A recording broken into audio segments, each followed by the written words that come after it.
Darren Newton. Darren Newton, if for some bizarre reason you don't know, is the BRCA Chairman.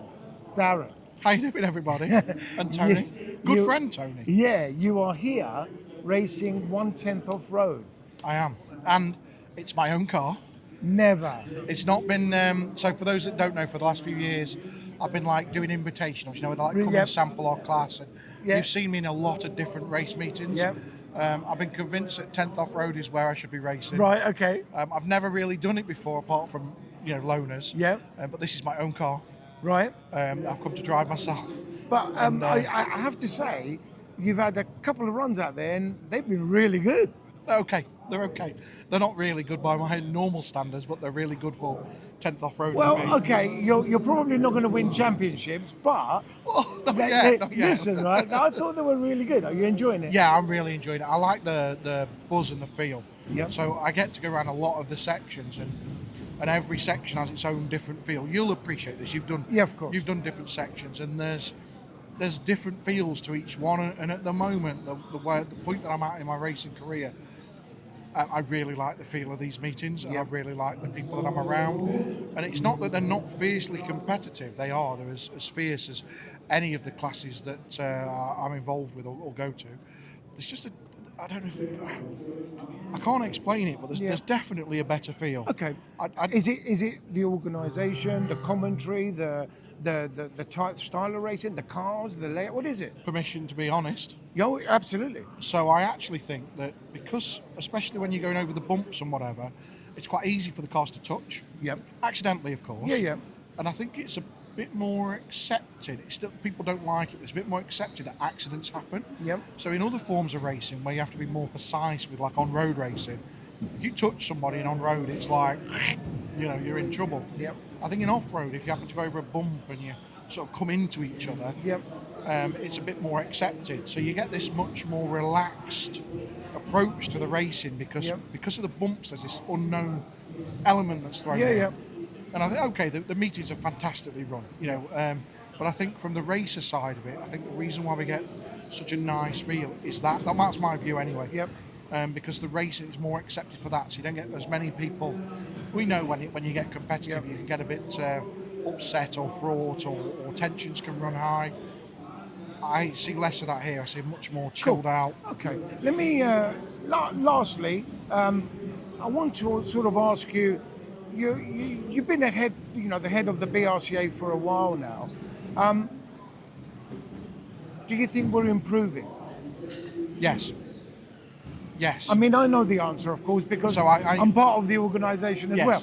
But I just want to hear your view. No, I really do. I think we all stalled for COVID. Okay, so we had a bunch of plans, and the sections had a bunch of plans pre-COVID, and whatever they were going to do, stopped. We then did this amazing thing where we were one of the few organisations as a whole that could get out and do what we did, and we made it work. We JFDI'd it. We just got on and we made it work, and that was brilliant. And then we came out of COVID and we were all a little bit lost for a while. We didn't really know where we were going or what we were doing or what we could do or where we could be. What we knew it was going to be is not what it was. Nothing's what it was pre-COVID. And coming out of it now, especially a couple of years after, everybody's starting to find their feet. So not only are we as an administration finding our feet, we have lots of exciting things coming to help drive the administration side of the sport forwards. The sections are now really getting a grip of what the racers want, what their vision is for their class, and they're now starting to be able to implement that and drive it forwards. So although we've been on pause, I think now we're starting. I think over the next couple of years it's going to be really exciting. Okay. There's a lot of stuff coming. Hashtag race with respect. Is that working? I think it's a nice goal. I think it's a nice code of conduct. I think the problem we've got as a whole is the generation of people that we're in. And the generation of people that we're in can be quite easily offended. And the race with respect can be misinterpreted and misused, and people try to misuse it.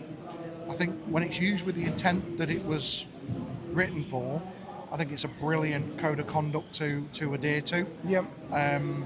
I get to see the other side of it where people really want to try and misuse it for personal vendettas, and that doesn't work. But yeah, I like it. Is it working? To some degree, yes. Could it be better? I'm not sure until people are better educated. Yeah. Okay. I think a lot of that is about upbringing, modern times, all sorts. But I'm going to ask you the last question, put you really on the spot now. Do I like it? Is this where we run off? RacewayOne, do you think they're doing a good job? Oh, RacewayOne. Were they, Tony? No, I'm only joking. Of course. Absolutely fantastic. I love watching the footage. Okay. And I love the clips that come out. Yeah. I tell you what I'm not a massive fan of. Go on. I think that we waste a lot of resources attempting to stream events live. Okay. And what I mean by that is I think that the people that it really matters to, we're a small community. Most of us are at the meetings. Yeah. So if you're at a really big meeting, most of the people that are going to sit and watch it live are at the meeting. So you only pick up the few hundred, not thousands, the few hundred people that might watch it live. Yeah. Whereas if you put that energy into the stuff that RacewayOne do, which is they clip up a final, or they clip up an interview like this, or they clip up the stuff that people are interested in, not only do the people at home watch it, but all of these guys here get to go back and watch it as well. Well, just to give you some statistics, I mean, RacewayOne had over 120,000 views last year, and is growing. So, and we can only just take this opportunity to thank you as chairman of the BRCA for everything that you do as well. Oh, it's just, you know what, we're a team. It's not what I do, it's what we all do, isn't it? Sure. Do you know what I mean? And I'm proud to be part of that team. Yeah. You know, I've been doing it, I've been on the board now for 12 years, I think it is. And it was brilliant when I joined 12 years ago. Yeah. It's changed all the way through. A lot. Yeah. A lot all the way through. And the group of people that have come through are absolutely fantastic. Cool. And it's said for the 10th Off-Road Committee, I mean, these guys are new start to finish over the last few years. And what they took on and are doing is absolutely fantastic. Thank you for your time, Darren. No worries. Thank you, Tony. And RacewayOne fans, this is Darren Newton, chairman of the BRCA.